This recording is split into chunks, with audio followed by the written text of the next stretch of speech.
Breaking news. Breaking news. Breaking news. Côte d'Ivoire. Le chef de l'État ivoirien, son Excellence Alassane Ouattara, a eu des entretiens avec la reine des Belges, le président de la Grande Assemblée nationale de Turquie et la présidente du Sénat du Canada. Merci de rester sur CNN. Breaking news. Breaking news.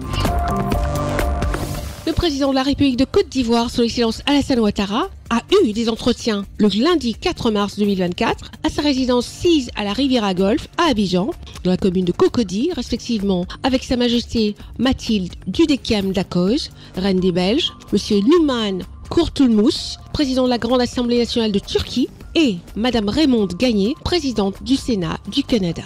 Pour rappel, c'est en 2016 que le secrétaire général des Nations Unies, M. Antonio Guterres, a désigné la reine Mathilde de Belgique comme l'une des 16 défenseurs des objectifs de développement durable, ODD. C'est donc à ce titre qu'elle avait effectué plusieurs missions sur le terrain, organisé des rencontres avec des personnes impliquées dans le domaine tout au long de l'année. La reine a aussi présenté régulièrement son rapport face à l'Assemblée de l'ONU à New York. Sa Majesté Mathilde Dudékem Dacoz séjourne en Côte d'Ivoire du 3 au 6 mars 2024 dans le cadre de ses fonctions de défenseur des objectifs de développement durable, ODD, pour les Nations Unies. Elle commence sa visite de travail de 4 jours en Côte d'Ivoire le lundi 4 mars 2024 avec un entretien avec le chef de l'État ivoirien, son Excellence Alassane Ouattara. Il est un peu plus de 10 heures quand la berline transportant à son bord Sa Majesté Mathilde Dudékem Dacoz, reine des Belges, entre dans l'enceinte de la résidence de la Riviera Golf à Abidjan du président de la République de Côte d'Ivoire. Cette visite de la reine des Belges au chef de l'État ivoirien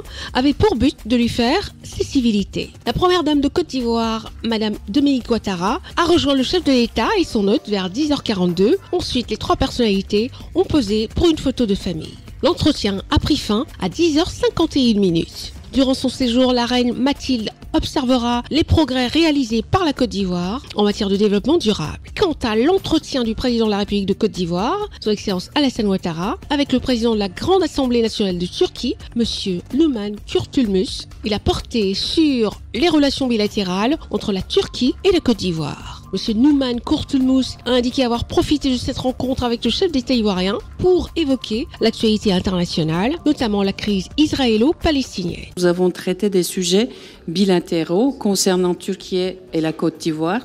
Entre les deux pays, nous allons travailler ensemble pour renforcer les relations économiques, les investissements, la culture, l'éducation, le tourisme. Et nous allons aussi travailler pour augmenter le volume de commerce de 600 millions de dollars qui existe entre nos deux pays actuellement. Nous avons exprimé notre détermination du côté ivoirien et du côté turc à faire augmenter ce volume de commerce. Monsieur le Président a aussi exprimé son appréciation et a présenté ses remerciements concernant le positionnement de notre président de la République, M. Recep Tayyip Erdogan, du position de leadership et des idées qu'il défend dans l'arène internationale. Pour terminer, il a salué le développement impressionnant de la Côte d'Ivoire sous le leadership du chef de l'État ivoirien, son Excellence Alassane Ouattara, et a réaffirmé la volonté de la Turquie de renforcer sa collaboration avec tous les pays africains dans un partenariat gagnant-gagnant, en particulier avec la Côte d'Ivoire.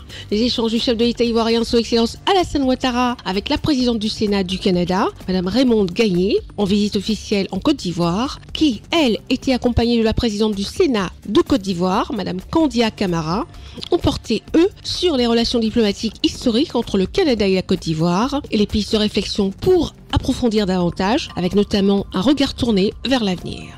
Nous avons parlé de relations diplomatiques historiques, alors depuis 1962, et de savoir comment on est en mesure encore d'approfondir ces relations avec un regard sur l'avenir.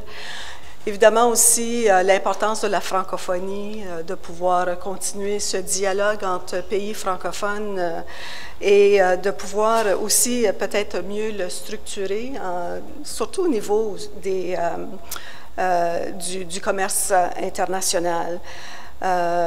Nous avons aussi saluer le leadership pour ce qui est de l'inclusion des femmes dans la prise de décision, l'éducation des jeunes filles et de pouvoir soutenir les mamans dans leur développement et aussi de pouvoir participer activement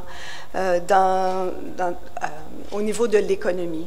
La présidente du Sénat du Canada a par ailleurs salué le leadership de la Côte d'Ivoire en ce qui concerne l'inclusion des femmes dans les instances de prise de décision, mais aussi au niveau de l'éducation et de l'autonomisation des femmes à travers par exemple le plein emploi et l'égalité des genres. Merci d'être sur CNN, la télévision autrement. Les programmes se poursuivent. Retrouvez toute l'actualité afro-mondiale en ligne et en multidiffusion sur CNN, C-Web Info et plateformes digitales Facebook, YouTube, Instagram et en simultané sur Radio Voltage 2.